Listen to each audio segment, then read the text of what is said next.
the next talk, Gennaro Infante, on the stability of a parameter, solvability of a parameter dependent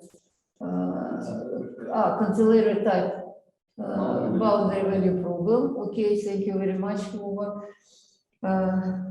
Okay. Thank you very much. Let me thank nice to see you all, at least as I mentioned, in very virtual form. And I would like to thank the organizer for giving me the opportunity of being here today. So this was very kind, especially that I was able to see old friends, for example, Felix Sadisbayev, after such a long time. Yes. So let us now, please confirm that you can see my screen. It happens. What we do, we discuss the solvability of a parameter-dependent cantilever-type VVP. This was, let's see what we are talking about. So we have a fourth-order equation with which comes here, and we have these boundary conditions. So what happens? The condition on the left-hand side here imply that our beam is clamped, which means that it's actually attached to one side. And then on the right hand, situation is as follows.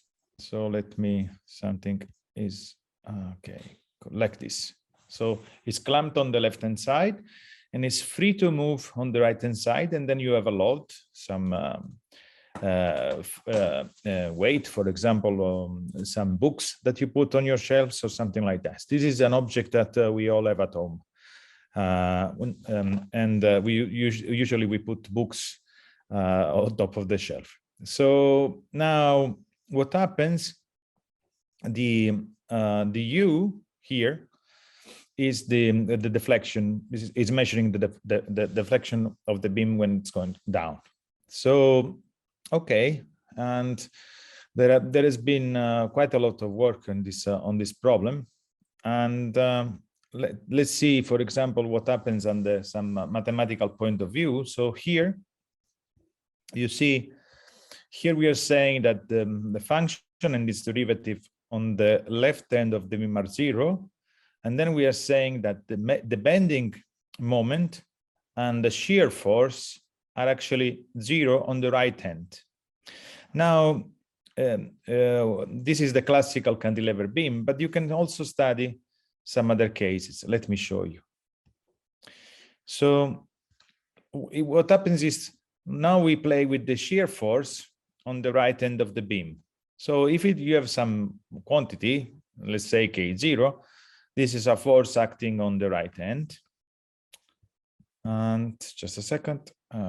Okay, single page. Okay, it's working. Okay, so it should be like this.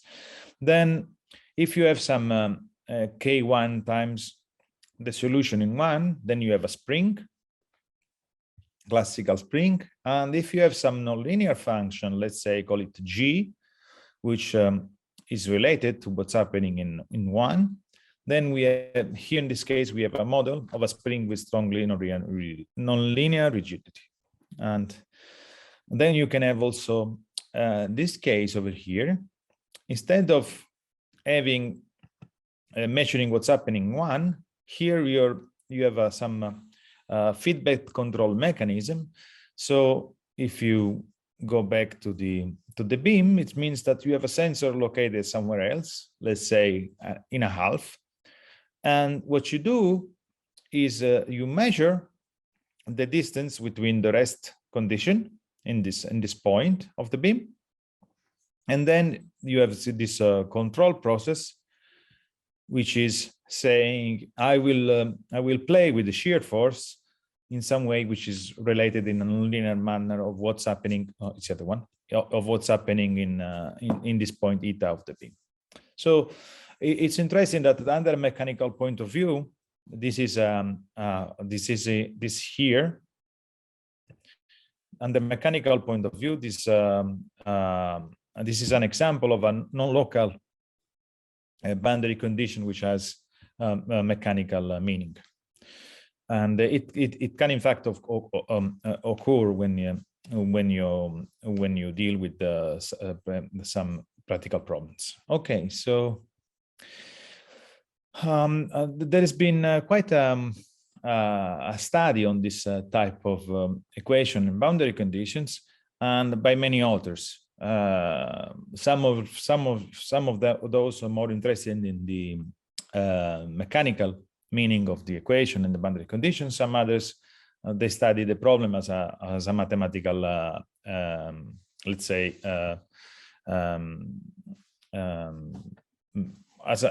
under mathematical point of view. So let me mention some work by Cavada and Terzian. So here you see they have this parameter dependent lambda. So lambda is acting on the forcing term F, and is also acting in this control in the boundary condition. And then something is wrong. Okay, and then some other work by Bonanno, Chiodini, and Terzian also on the same type of boundary value problem. I did some work in the past on this type of equation, and what happens here, we decided to have some this H term here is a functional, not necessarily linear, in the space C01. So it can be viewed in some sort of extension of what, for example, Cavada and Terzian and co-authors did in the past. Okay, so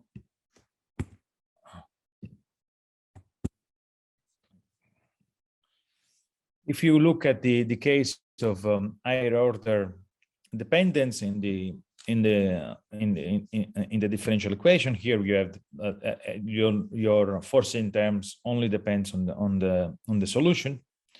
Here you have the dependence on the derivative of the solution, on the bending moment, and the shear force which acts on this beam. And if you look at the so-called homogeneous boundary conditions, there is a very interesting work by Lee, who has been using fixed point index to tackle this problem. And this other case with this function G acting at the end of the beam has been studied by Wei, Lee, and Lee. Insofar as I remember, they were using upper and lower solution approach. And here, this is yet another case. So here you see this little g is acting on u of 1. Instead, here you have this integral boundary condition on the right end of the beam. And you see what happens here also in the left hand. So this can be seen as linear functionals which act on an appropriate space. And Canfer and Buguffa were using a Schauder fixed point here. And what we do here, you see, we discuss this parameter type, as the title promises, and so we have a lambda which acts with the forcing term, and then we have this other lambda which acts in the boundary conditions.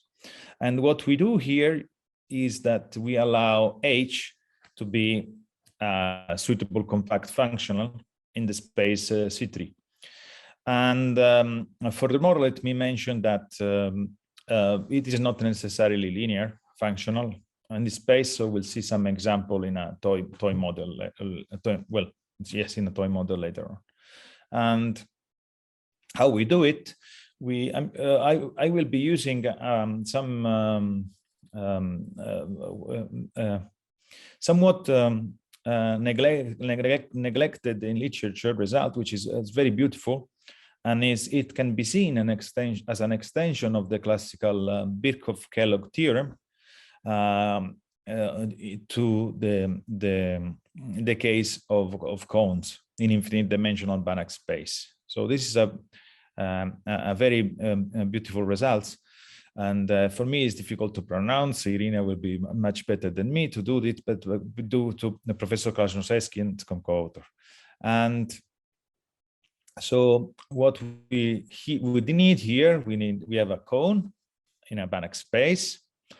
And what happens is that your operator is acting on this section of the cone. And then you have got this infimum condition here, which you can see. And if this condition happens in the boundary of this set, then let's say your problem has an eigenvalue with a corresponding positive eigenfunction. So this is a classical result, but which is, in my opinion, is very interesting. And let me. It has been used with quite success in the 70s in order to tackle PDE problems.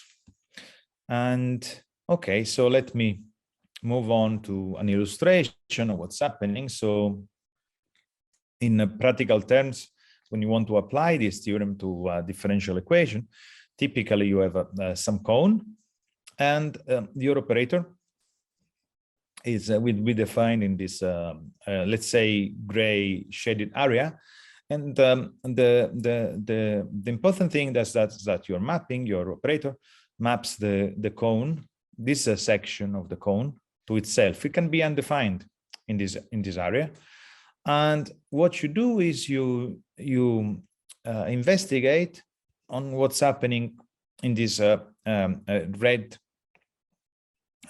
red dot area, which is the illustration is this condition, or this infimum condition, will be checked only on that red boundary. So this is what's really happening. Okay, so let's move on. Now we go back to the cantilever equation, and you see what's happening here. We linearize the equation. So your h is a continuous function, and we look at the homogeneous problem. So we have a linear differential equation with homogeneous boundary condition, and you can obtain by classical approach, you can obtain the Green's function for this linear problem. So here is your kernel, and what we will need here is we make great use of the explicit expression of this kernel, in particular the positivity properties of such Green's function. And so what we do is you can check that if you move on the square, the kernel is derivative with respect to time, and this second derivative with respect to time of the kernel is positive on the square, and the third derivative of the kernel, it's defined, you know, it classically it has a jump on the diagonal, but is non-positive. So this means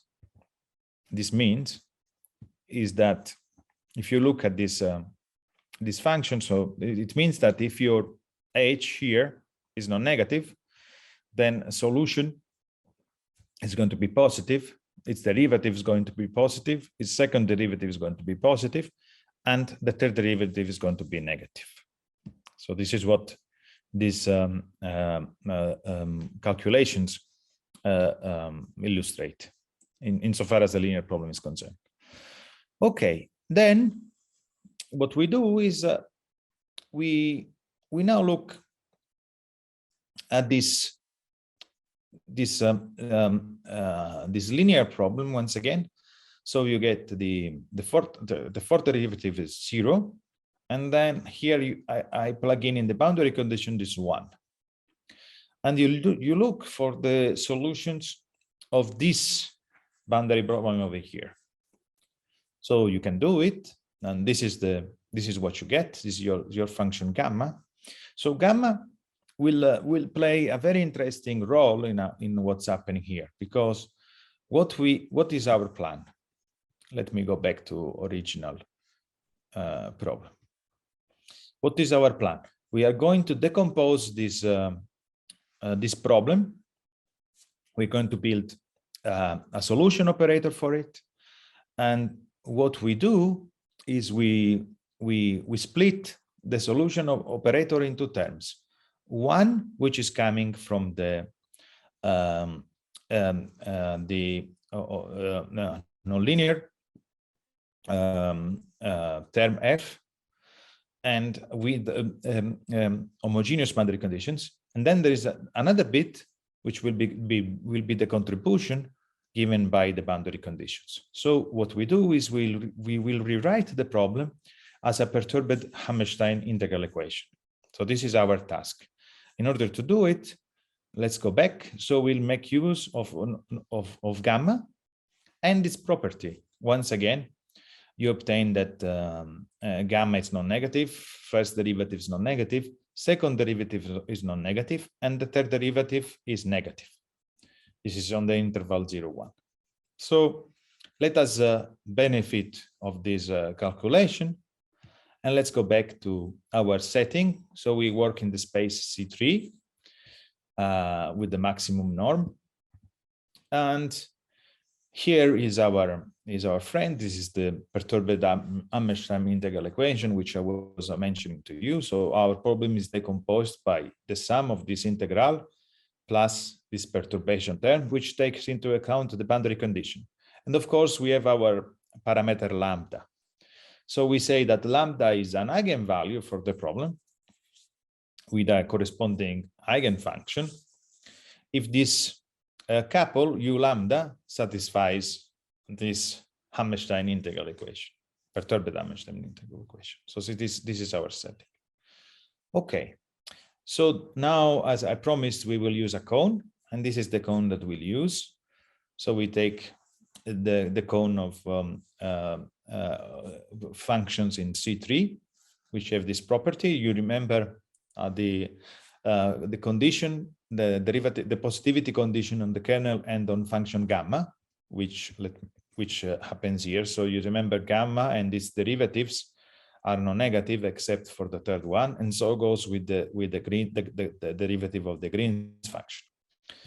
And okay, so this is the setting, and we make use of this this section of our cone, which is precisely similar as this picture which we had before. So this K rho is a ball centered in the origin, intersects the cone, and we are going to play on this boundary of K rho. So remember, we will play on this red shaded area. Okay, so this is our setting. This rho is fixed. Okay, so what we do, if I can, I'm stuck with the compute. Okay. So we have a theorem. Theorem says that we have some assumption on the terms that occur in our Hammerstein integral equation. So we say that f is bounded below by this function of time in this box. And if you look at the box, you see the time is moving in 0, 1. And function of first derivative and second derivative are moving between, remember they were non-negative in a 0 rho. And the third derivative is our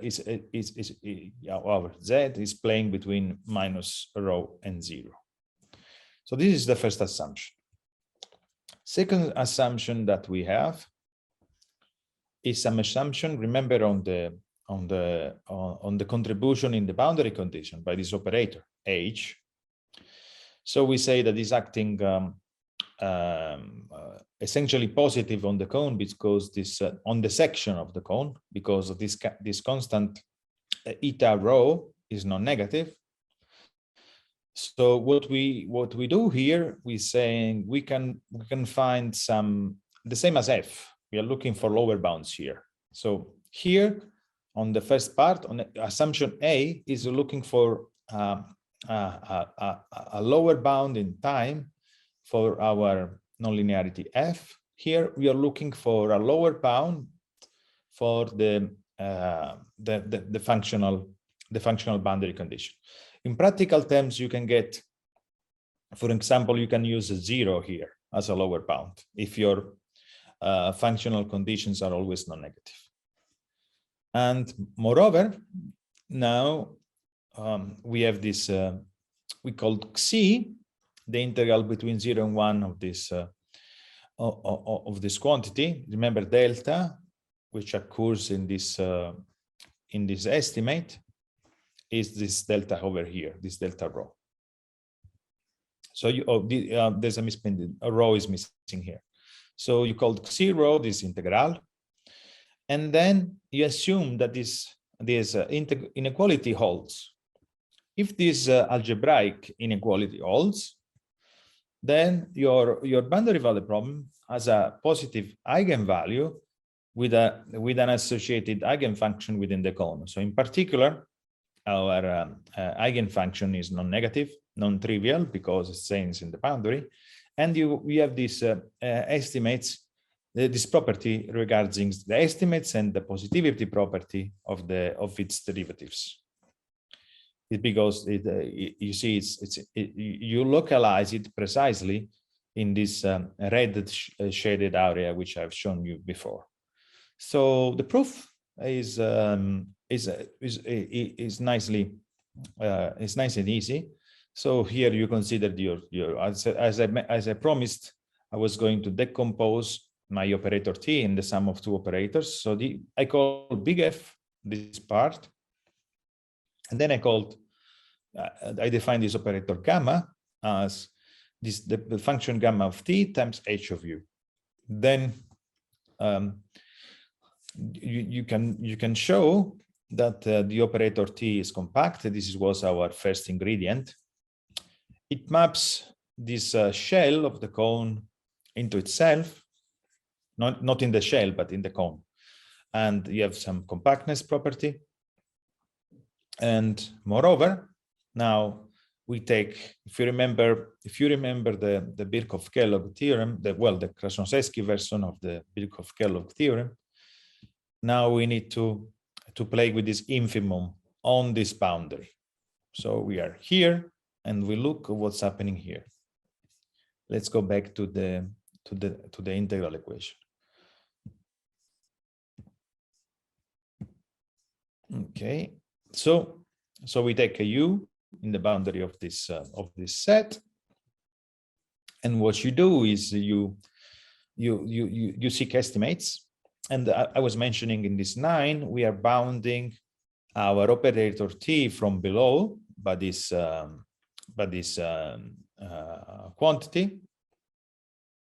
And now we move up to the supremum in this 9, and because we will make use of the infinity norm of this object of T of U, and because of gamma, remember that gamma and K were monotone with respect to time, were monotone increasing with respect to time. So we have this estimate, which says that the infinity norm of this object is bigger than gamma of 1 times this times this. Now, if you do your calculations and remember what gamma is, you obtain this quantity over here. 1/6 times 2 eta rho plus xi rho. This is, and of course the infinity norm is bounded from above from this the C3 norm. And okay, so you take the infimum of the left hand side, and the right hand side here in 10 does not depend on the explicit U in the boundary which you have chosen. So what you get is that your infimum is bounded from below from this guy, and this is positive. And then you obtain this eigenvalue, eigenfunction characterization of given by the theorem. So at the end, if you remember, all of this here is row dependent, because in our picture we say this is, I'm calling this R, but this is your row here. So you got the section. Now assume that you can do this trick for all possible balls intersected the cone. Boundary of balls intersect, let's say spheres intersected the cone, when row is not important. Then if you can do it, if you can choose this row arbitrarily in 0 plus infinity, then for every row you can get this non-negative eigenfunction, to which it corresponds a lambda row. So it means that you have this characterization that all this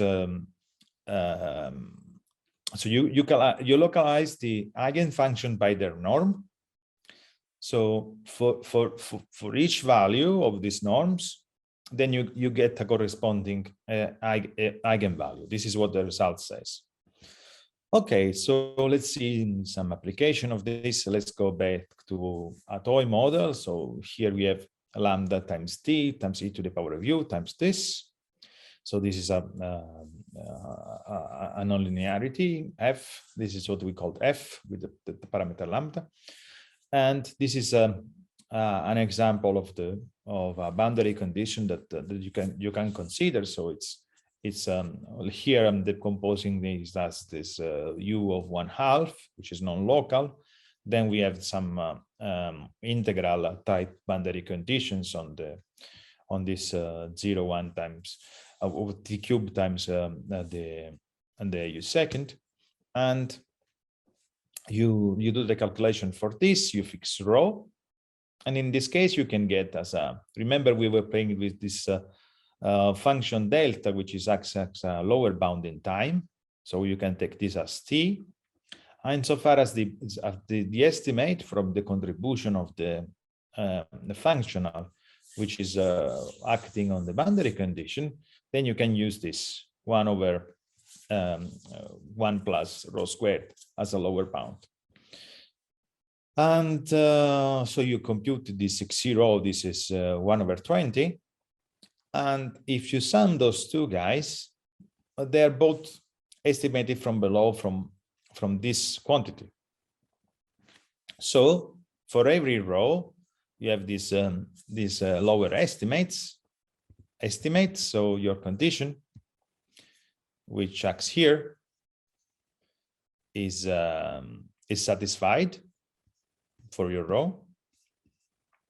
And furthermore, we can apply the corollary, and we obtain a continuum of pairs of positive eigenvalues and eigenfunctions, u row and lambda row, as this parameter,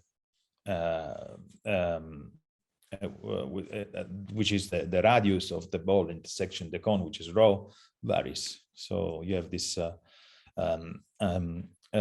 localization, existence of infinitely many eigenvalues with corresponding eigenfunctions, and the eigenfunctions are characterized by their norm in C3. So this is this result which I wanted to mention. And insofar as some references, so this is the books which I mentioned by Gu and Lakmistamskan, where you can find this Birkhoff-Kellogg type result, for example. And also this interesting paper by Bonanno and Tersian and Cabada-Tersian, which I mentioned before. And let me conclude by thanking you very much for your attention and wishing you a beautiful 2002. And hopefully we can all of us, we can meet in person in 2002. We hope. Okay, thank you. Okay. Janar, thank you very much for your interesting talk in connection with Russian results. Thank you. Konstantinsky, it's very interesting as usual. What questions do you have, dear colleagues? I have a question. Yes. Yes. Gennaro, please, you have the parameter lambda both in the equation and in the boundary condition. Yes. The parameter in the equation typically comes from the external load. It means, for example, Yes. if the external load is harmonic, then lambda is the amplitude or something like this. Can you show something similar also for the case where lambda is present only in the equation? You see, I have some results of different kind in this type of a question. For example, if you have dependence of let's say only for the differential for the ODE, yes. Let me just a second, let me open. I have the answer to your question. Just a second. Let me illustrate. 1 second. Because this is very interesting question. Thank you for asking. Let me get, because I have the likely I have the slides of this. So just 1 second. If I can, so the answer is to you is yes. Let me give the answer immediately. You can do it, for example, via fixed point index. So this is the quick reply to your question. Now, if I can get some different approach. Sorry, very different approach, yes. Mm-hmm. And yes. So I think I understand. Thank you. Thank you. Okay. Thank you. Okay. Other questions, please. Okay, I have a question. And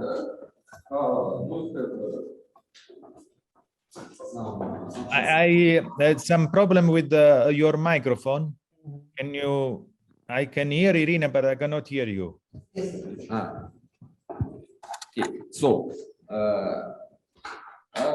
do you have any estimations on how broad your class of functions that satisfy these conditions?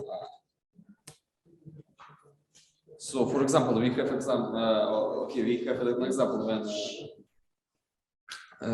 when you show previous slides when you show this example. Yeah, thank you. So, do you have some functions that do not satisfy this property? Yes, when they don't satisfy this requirement for the theorem to work. But this sum is negative. Of course, if you want to play with this and your function is indefinite indefinite sign, then you have a problem. For example, when you look for this, if I understand the question. So you see, and I suppose there was here. Okay. And then you see it is crucial that you're looking for uniform bounds in time. This is the thing you see here. And of course, be careful that you could, if your function is non-negative, you can always use a 0. So you see there is an interplay. If you look at the integral equation, let me see where I show you. You look at this. So your kernel is positive. Yeah, and your gamma here on the other side is also positive also. So what it happens that let's say that your function f and h are both non-negative, for example, or at least they are non-negative. You see, also important to say they are non-negative in the corresponding of this shaded area. Outside they can be negative. I don't care if for large radius. But what I wanted to say regarding your question, if I get it well, is that what is important here is at least some, you see, if I cannot use a 0 as a bound for both, I need at least some positivity occurring either in the some uniform, positivity occurring either in the nonlinearity F or in the boundary condition H. But so some information is needed to get the result. I hope this answers your question. And another thing, I think I saw some maybe typo, maybe not. Can you list the slides? So where it was to the last one? Beginning of end of talk, where? It's near the end. Okay, so usually we see, yeah, okay. So why there is 2? It's 1/6 of 2 NP plus CP. These two, where these two comes from? Yeah, where these 2 does come from, and why in other places we just sum NP and CP. This is very simple. Okay, you see, these two comes from. Now I understand. These two comes from this guy. Let's say I show you where it was function gamma. These two comes here. Where is function gamma? Gamma is here. You see. Now put your t equal to 1. Then you've got this 3 minus 1 and this 2. This is where the 2 comes from. Now, to fully understand, to fully reply to your second question, which was about estimate, let's go back to this. You see, what we really need, if you look at this sum, this is the sum of where is let me go back. Where did I put such? Okay, so calculation says this quantity is non-negative. Okay. In order to have, but non-negative is not enough. I need the strictly positive. So if to get this quantity here, strictly positive, it's enough to have eta rho plus xi rho to be strictly bigger than 0. If eta rho plus xi rho is strictly bigger than 0, then this quantity is strictly bigger than 0. It's just a trick. Okay. I don't know if I was able to explain. Gennaro, thank you very much. Yes, thank you. Your answer was whole and understandable. And let me introduce our next speaker. Thank you once more. Once more, thank you very much. And I really hope to see you again. Take care soon. Bye-bye. Bye. Okay.